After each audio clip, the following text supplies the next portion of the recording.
കോടതിയാണ് രംഗം. ഇതിലെ കഥാപാത്രങ്ങൾക്കും സംഭവങ്ങൾക്കും ജീവിച്ചിരിക്കുന്നവരോ മരിച്ചവരോ ഇവിടെ ഇരിക്കുന്നവരോ മറ്റുമായി എന്തെങ്കിലും സാമ്യമുണ്ടെങ്കിൽ അത് തികച്ചും മനഃപൂർവ്വമാക്കാം. ആരംഭിക്കുകയായി കോടതി പുരാണം.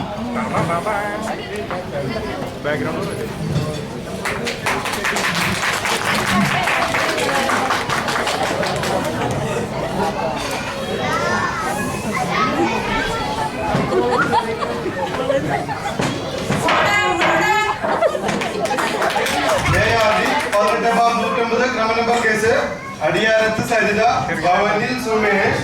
ഹാജരുണ്ടോ? ഹാജരുണ്ടോ? ഹാജരുണ്ടോ? കുന്നംകുളം ദേശത്ത് കുരിശിങ്കൽ പ്രാഞ്ചി. ഹാജരുണ്ടോ? ഹാജരുണ്ടോ? ഹാജരുണ്ടോ?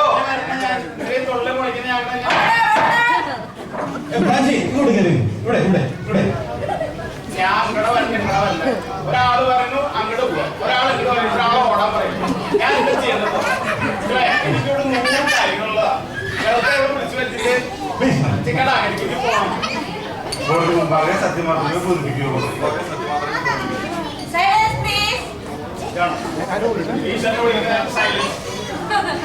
കോടതി മുമ്പാകെ സത്യം മാത്രമേ ബോധിപ്പിക്കുകയുള്ളൂ. ദൈവതമ്പുരാനാണ് സത്യം മാത്രമേ ബോധിപ്പിക്കൂ.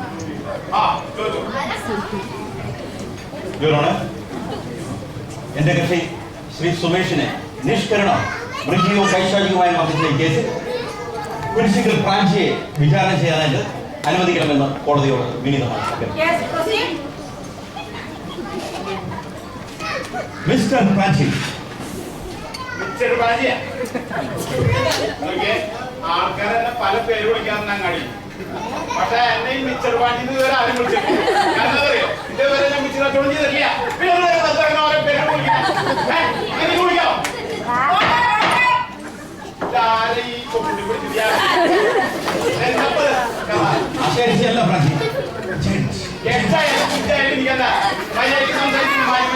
ആൾക്കാരോട്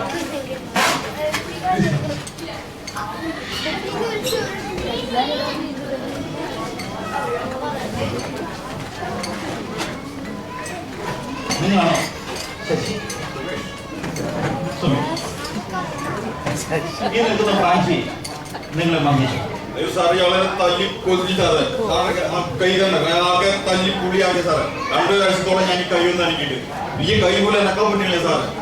തല്ലി മുമ്പ് ഞാൻ തീർത്തോളം ഭയങ്കര വേദന സാറ്. മുമ്പേ ഇപ്പോഴോ സാർ ഇത്രയും ഭയങ്കര സാറ് ആകെ തല്ലി പുളി sir. Please note the point. Yes.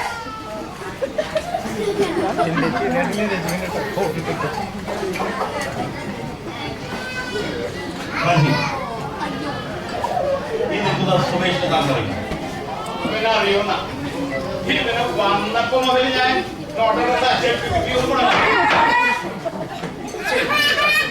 എന്ത് പറഞ്ഞാലും ഓടാൻ പറഞ്ഞാൽ ഇത് എന്താ കാര്യം? ഒരു കാര്യം പറഞ്ഞു കഴിഞ്ഞാൽ മനസ്സിലാക്കണം. ഇദ്ദേഹത്തെ എങ്ങനെ അറിയാം? ഇവനെ ഇത് വലിയൊരു സ്റ്റോറി ഇവനറിയുന്ന കാര്യം മുൻ വൈരാഗ്യം കൊണ്ടാണോ ഇദ്ദേഹത്തെ തല്ലിയത്? വൈരാഗ്യം എന്നല്ല, കാലം കൊണ്ടുണ്ട്. അത് 1ാം ക്ലാസ് കാലം കൊണ്ടില്ലായിരുന്നു. ഞാനത് തല്ലി തവിട് പൊടിയേറ്റിയാണ്. എന്റെ കാലം കൊണ്ട് ഒടിച്ചു, അതിന്റെ കാലം കൂടി പഠിച്ചത്.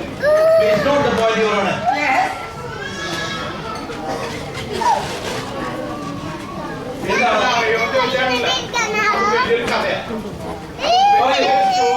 എന്താണ് സംഭവിച്ചത്? അത് ബീഫായിട്ട് ഞാൻ പറഞ്ഞു. ഈ വയസ്സായിരുന്ന ആൾക്കാരെ പിരിച്ചു ആൾക്കാരെ പിരിച്ചുകൂടെ വയസ്സായവരൊന്നും വേണ്ട. നമുക്ക് കാര്യങ്ങൾ പറയാൻ പറഞ്ഞു. ഇത് കോടതിയാണ്, നിങ്ങളുടെ അങ്ങാടിയല്ല. അത് മനസ്സിലായി. എന്നാലും മാന്യമര്യാദ വേണ്ട. പറയൂ, എന്താണ് സംഭവിച്ചത്? അത് വലിയ കഥയില്ല. അത് ഞാൻ പറയുമ്പോ അതായത് നമുക്ക് ഇങ്ങനെ ഈ അങ്ങാടിയിൽ വാഴക്കുള്ള കച്ചവടം അങ്ങനെ അവർ കച്ചവടം എവിടെ? തൃശ്ശൂർ മാർക്കറ്റിലെ തൃശ്ശൂർ അങ്ങനെ കച്ചവടം കാര്യങ്ങളായിട്ട് നമ്മളിങ്ങനെ കുന്നംകുളത്തേക്ക് പോകേണ്ട ആവശ്യമില്ല. എവിടേക്ക്? കുന്നംകുളം. അങ്ങനെ പോകാനായിട്ട് ബസ്സുകാർ സ്റ്റോപ്പിൽ നിൽക്കും. അപ്പൊ ഒരു ബസ് വന്നു. ബസ് പറഞ്ഞാൽ ഒരു ചോപ്പ് കളറില് ആനര പണിക്കുള്ള ഒരു ബസ്സിൽ ട്രാൻസ്പോർട്ട് ബസ് വന്നു. ഞാൻ കൈ കാണിച്ച് ബസ്സിൽ കൊണ്ടിട്ട് ബസ് നിറയെ നിറയെ ആൾക്കാരാണ് പെണ്ണുങ്ങളുടെ നിറയെ ആൾക്കാരാണ്. നമ്മളിങ്ങനെ ഒരു പാവല്ലേ വയസ്സായ നമ്മളിങ്ങനെ ഒരു സൈഡിൽ നിങ്ങൾ പാവമായതുകൊണ്ട് ഒതുങ്ങുന്നു. അപ്പൊ ഈ ബസ്സിൽ ഇങ്ങനെ വേറെ ഒരുത്തരുണ്ട് ഇങ്ങനെ ഈ കാക്കി കൺസറായി ബാഗ് കണ്ടേക്കാം. ആ കൺട്രായി ഈ കൺട്രായി വന്നിട്ട് ബസ്സിൽ കയറി വന്ന ആളോട് ചോദിക്കാം ടിക്കറ്റ് എടുത്തു. കണ്ടക്ടർ ബ്രാഞ്ചിയോട് ചോദിക്കുകയാണ് ടിക്കറ്റ് എടുക്കണോ? ടിക്കറ്റ് എടുത്തോന്ന് ചോദിച്ചു. ബസ്സിൽ കയറി വന്ന ആളോട് ചോദിക്കുമ്പോൾ ടിക്കറ്റ് എടുത്തു. ടിക്കറ്റ് എടുത്തോ? ഞാൻ പറഞ്ഞു മോനെ ദൈവത്തമ്പുരാനാണ് സത്യം, നമ്മളിങ്ങനെ ഒരാളും തൊഴിലെടുക്കുന്ന ആളാണ് അല്ല. ഞാൻ ഒരു വല്ല അവന്റെ കയ്യിൽ നിന്ന് വീണ് പോയിട്ടുള്ള ആൾ വീണെന്തോ നടന്ന നമുക്ക് നോക്കാന്ന് പറഞ്ഞു. ഞാൻ എടുക്കില്ലാന്ന് പറഞ്ഞു.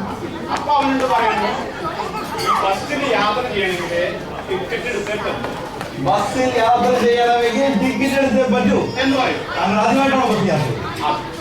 അപ്പൊ പറഞ്ഞു.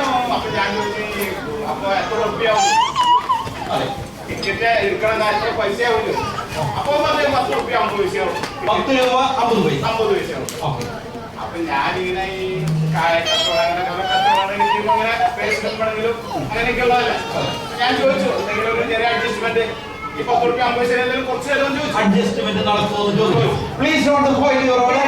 അഡ്ജസ്റ്റ്മെന്റ് നടക്കുമോ എന്ന് പ്രതിശോധിച്ചു. അവൻ സമ്മതിച്ചില്ല. 10 റുപ്യ 50 പൈസ വേണമെന്ന് പിടിയാ 10 റുപ്യ 50 പൈസ മേടിച്ചു.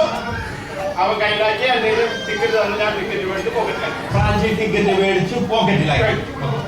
അങ്ങനെ ഇങ്ങനെ യാത്ര ചെയ്തുകൊണ്ടിരിക്കുമ്പോ ഒരുത്തൻ കൈ കാണിച്ചു. ഒരാൾ കൈ കാണിച്ചു. ബസ്സിന്റെ ഒരുത്തൻ കൈ കാണിച്ചു. ആ നിൽക്കണ നായന്റെ മനാണ്. ബസ്സിലെ മലയാള കാര്യം പറയുന്നവിടെ ബസ്സിൽ ചെക്കറാണ്. പൊക്കനായാലും ഇരിക്കണ്ട. ഞാൻ ഇപ്പം ബസ്സിന് കൈ കാണിച്ചിട്ട് എന്താ പറഞ്ഞറിയോ? അവൻ അകത്ത് കയറി വന്നിട്ട് എന്നോട് ചോദിക്കാണ് ടിക്കറ്റ് തരാൻ. ഫ്രാഞ്ചി മേടിച്ച ടിക്കറ്റ് തരാൻ ഞാൻ 10 റുപ്യ 50 പൈസ കൊടുത്ത് മേടിച്ച ടിക്കറ്റ് അവന് കൊടുക്കാൻ. ചെക്കർ ചോദിക്കില്ലേ? ഞാൻ കൊടുക്കോ മോനെ? 10 റുപ്യ 50 പൈസ കൊടുത്ത് മേടിച്ച മോനെ ഞാൻ കൊടുക്കോ? ഫ്രാഞ്ചി കൊടുക്കുവോ? അപ്പൊ ഇവൻ എന്നോട് അവന്റെ അടവ് മാറ്റി. ഈ നായ ഇവൻ അടവ് മാറ്റിയപ്പോ ഇത് അടവ് മാറ്റി. ഇവൻ പട്ടി നായന്റെ മോനെ അടവ്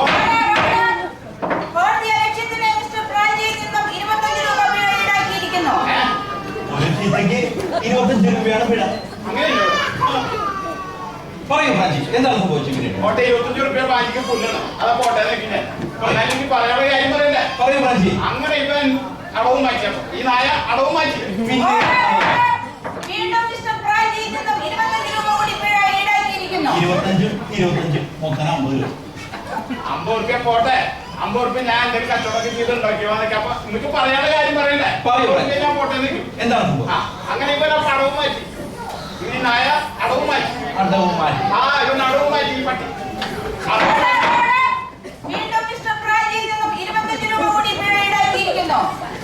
മോനെ ഒരു 100 റുപ്യ എടുക്കണ്ട. എന്തിനാ ഫ്രാഞ്ചി അത്? ഒരു 4 തെരുവിലെ മോത്തോക്കിന് പറഞ്ഞിട്ട് വേഗം ഓടിപ്പിക്കാൻ കാര്യം പറയണ്ടേ? ഓർഡർ ഓർഡർ ഓർഡർ എന്ന് പറഞ്ഞു ഈ പഴ അങ്ങനെ ചെയ്യാൻ പറ്റണ്ട. Franchi cool down, cool down, cool down. അങ്ങനെ ഒരു അടവ് മാറ്റി. പറയൂ. അടവ് മാറ്റിട്ട് എന്നോട് പറയണേ ടിക്കറ്റ് ഒന്ന് കാണട്ടെ. അപ്പോൾ അളവ് മാറ്റി പറയാണ് ടിക്കറ്റ് ഒന്ന് കാണട്ടെ.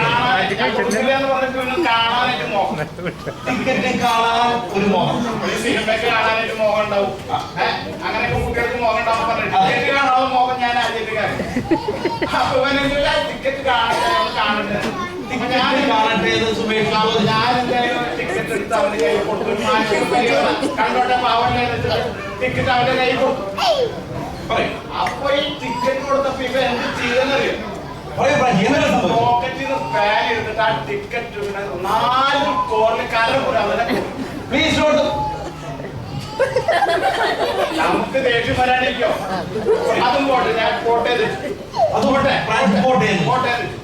അത് കഴിഞ്ഞിട്ട് അവസാനം ഈ നായിന്റെ മോൻ എന്താ ചെയ്തെന്നറിയോ? പറയൂ ഫ്രാഞ്ചി. ആ ടിക്കറ്റ് ഇങ്ങനെ പിടിച്ചിട്ട് നടുവട്ടന് ഒറ്റ കീറില്ല. പിന്നെ ഞാൻ നോക്കിയിരുന്ന പറ്റുന്ന